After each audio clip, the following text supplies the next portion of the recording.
kolleegi soovitusel väike video siis Toyota uusimast elektriautost PZ4X. Välisdisain on väga äge ja ta niimoodi mingist asendist meenutab natuke RAV-i ja võikski öelda, et ta ongi nagu elektrirav.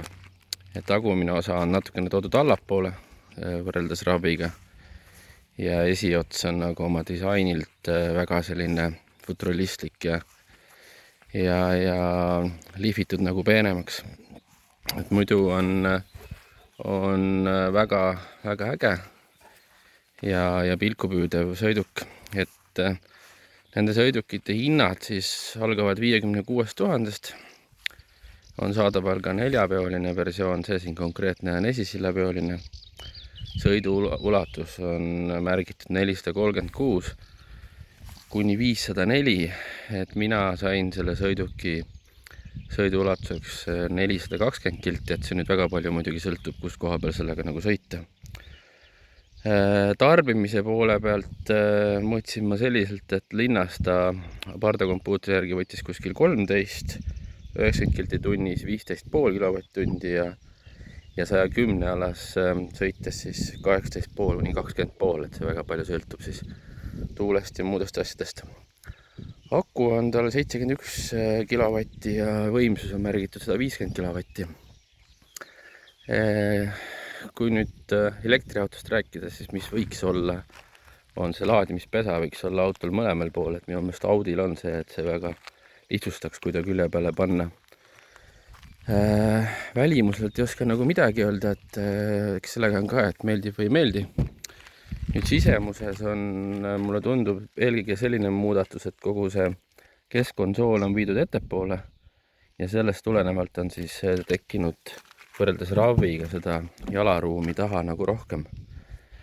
Samas on selle tulemusele siis eest kadunud kindalaegas ja see keskkonsool rooli eest on siis nihutatud ettepoole ja on nagu displeina, et ei ole tehtud sellist klaasi peale projektsiooni.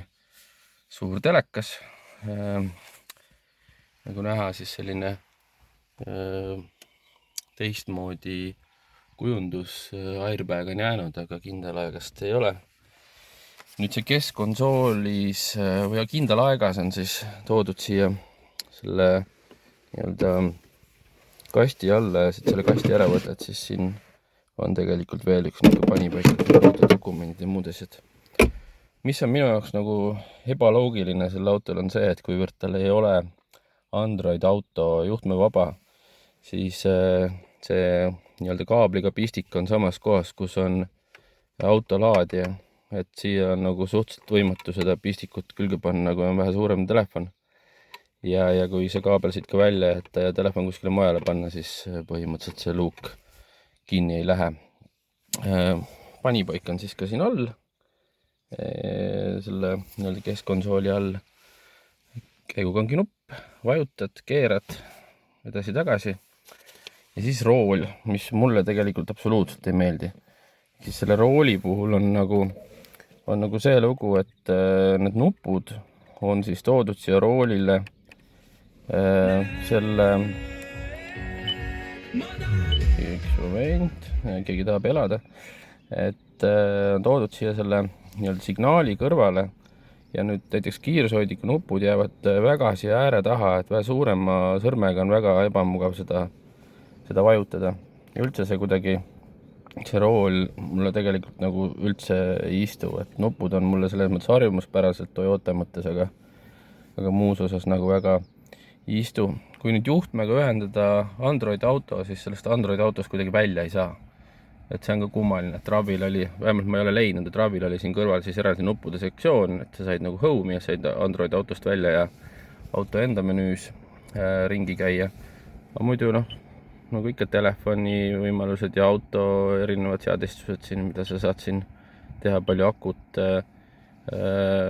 täis laadida ja nagu ikka, et ma neid ei hakka siit nagu läbi käima, et kõik sellised peale maha sõidu igasugused abilised ja nii edasi, et seal nagu väga midagi erilist ei ole.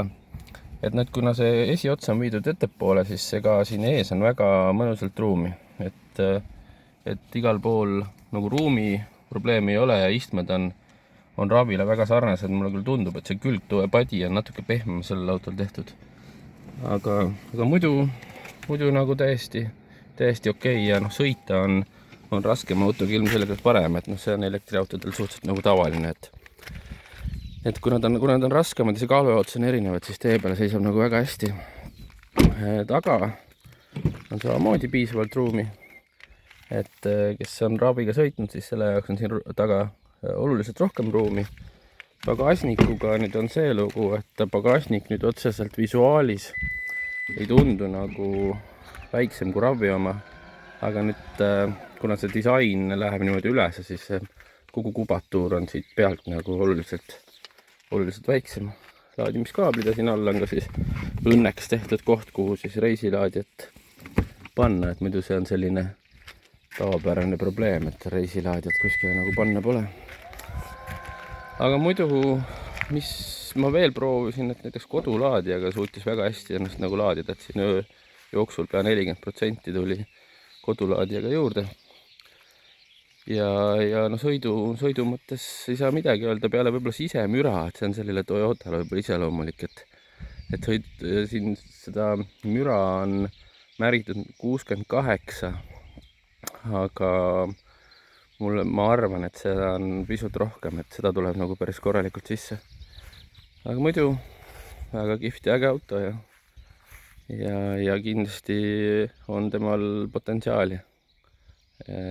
Ja noh, linnas väga hästi toimetab, et võib-olla maantee peal see kadu just eriti suvel 110-ga tuleb päris suur, aga noh, ikkagi märkimisväärselt saab juba sõita ja see 400 kilomeetrit linna lähedal on kindlasti nagu saavutav, et selline ta on.